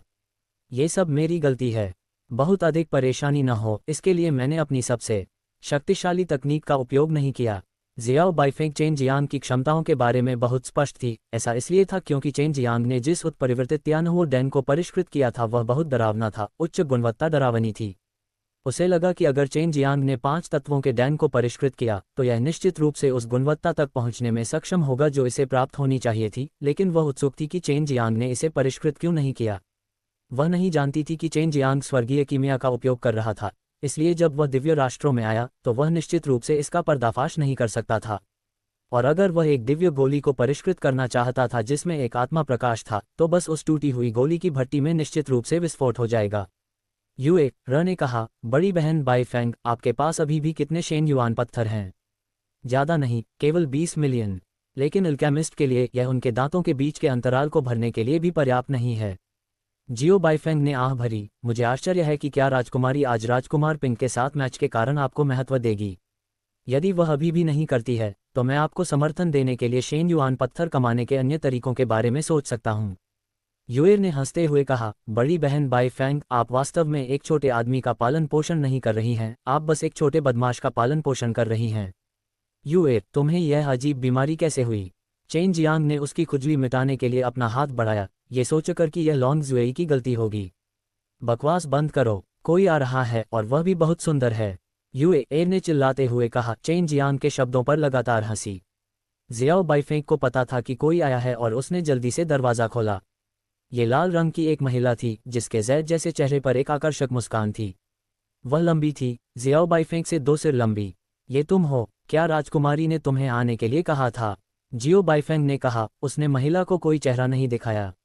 ऐसा ही कुछ। लाल रंग की महिला अंदर नहीं आई क्योंकि जियो बाइफेंग ने उसे अंदर नहीं जाने दिया। वह केवल चेन जियांग को देख सकती थी जो अंदर था, और यहाँ तक कि उसे एक प्यारी और कोमल मुस्कान भी दी। चेन जियांग ने देखा कि लाल रंग की महिला को दरवाजे के बाहर जियो बाइफेंग ने रोक दिया था, और तुरंत देखा कि जियो बाइफेंग और लाल रंग की महिला के बीच संबंध अच्छे नहीं थे, जिससे उसे समझ में नहीं आया। जियो बाइफेंग ने छोटी उम्र से ही जियो युलान का पीछा किया था और लंबे समय तक इंपीरियल 9 पैलेस में रहा, लेकिन उसका कोई भरोसेमंद दोस्त नहीं था। क्या तुम मुझे अंदर नहीं आने दोगे? लाल रंग की पोशाक वाली महिला को गुस्सा नहीं आया। उसने केवल अपनी जीभ बाहर निकाली और मुस्कुराए। क्या राजकुमारी ने तुम्हें यहाँ भेजा है? जियो बाइफेंग अभी भी पहले की तरह ही ठंडा था और उसने लाल कपड़े वाली महिला का जरा भी स्वागत नहीं किया। हाँ, उसने मुझे तुम्हारे पास आकर कुछ बात करने के लिए कहा था, और साथ ही वह चाहती थी कि मैं शेनफेई नामक इस आदमी को देखूं। लाल कपड़े पहने महिला हंसी। क्या तुम्हें डर है कि वह मेरे बहकावे में आ जाएगा? जियो बाइफेंग ने नाक सिकुड़ी और उसके चलने के लिए रास्ता खोल दिया। लाल कपड़े पहने महिला हॉल में चली गई और अपनी बड़ी बड़ी पानी भरी आंखें खोलकर चेन जियांग को जिज्ञासा से देखने लगी, मानो उसने कुछ जादुई देख लिया हो। जियो होंके, अगर तुम्हें कुछ कहना है तो जल्दी से कहो। जियो बाइफेंग ने कहा। वह आज बहुत थका हुआ है और उसे जल्दी आराम करने की ज़रूरत है। जियो बाइफेंग वर्तमान में नाखुश थी, इसलिए नहीं कि उसने जियो होंगवे को देखा था, बल्कि इसलिए कि उसे लगा कि जियो युलान उसे पर्याप्त महत्व नहीं देता है, और इससे चेन जियांग को आगामी प्रतियोगिता में भाग लेने का मौका चूक जाएगा। जियो को अभी संसाधनों की आवश्यकता थी, लेकिन उसके पास नहीं थे, और वह केवल यह आशा कर सकती थी कि जियो युलान कुछ प्रदान कर सके। अब जब उसने जियाओ होंके को बिना किसी ईमानदारी के आते देखा, तो उसे समझ में आ गया कि जियाओ युलान ने उसे देखने के लिए बुलाया है। अगर जियाओ युलान सच में चेन जियांग की कद्र करती, तो वह निश्चित रूप से उसे ढूंढने और बात करने के लिए लोगों को भेजती। राजकुमारी ने मुझे शेनफेई की पृष्ठभूमि के बारे में पूछने के लिए बुलाया था, क्योंकि वह बहुत रहस्यमय था। राजकुमारी को सहजता नहीं होगी अगर वह उसे पूरी तरह से नहीं समझती। आपको राजकुमारी के व्यक्तित्व को जानना चाहिए। वह हमेशा इतनी सतर्क रही है। राजकुमारी को दोष मत दो। राजकुमारी ये तुम्हारे भले के लिए कर रही है, वह नहीं चाहती कि तुम धोखा खाओ। वह समझती है कि तुम्हें अपने लोगों का पालन पोषण करने की ज़रूरत है, इसलिए वह चिंतित है कि तुम खुद से आगे निकल जाओगे। जियो होंके ने चेन जियांग को देखा और शरारती ढंग से उसका सामना किया। चेन जियांग ने हंसते हुए कहा, बड़ी बहन, जब आप ये शब्द कहती हैं तो सिर्फ ध्वनि संचरण ही पर्याप्त है, मुझे इसे सुनने की कोई आवश्यकता नहीं है ना? मैं बस तुम्हें अपनी बात सुना रहा हूँ। तुम क्या सोचती हो? जियाओ होंके ने हंसते हुए कहा, बड़ी बहन, मुझे इसके बारे में बताओ। मैं एक अच्छा इंसान हूँ। चेन जियांग ने हंसते हुए कहा, आप इस पर विश्वास करें या नहीं, यह आप पर निर्भर है। क्या तुम्हारे पास कोई सबूत है? भले ही मैं तुम पर विश्वास कर लूँ, राजकुमारी मुझ पर विश्वास नहीं करती और मैं तुम पर भरोसा नहीं करता, इसलिए मैं कुछ नहीं कर सकता। यदि तुम वास्तव में राजकुमारी द्वारा चुने जाना चाहते हो, तो बेहतर होगा कि तुम मुझे ईमानदारी से यहाँ आने का अपना उद्देश्य बताओ।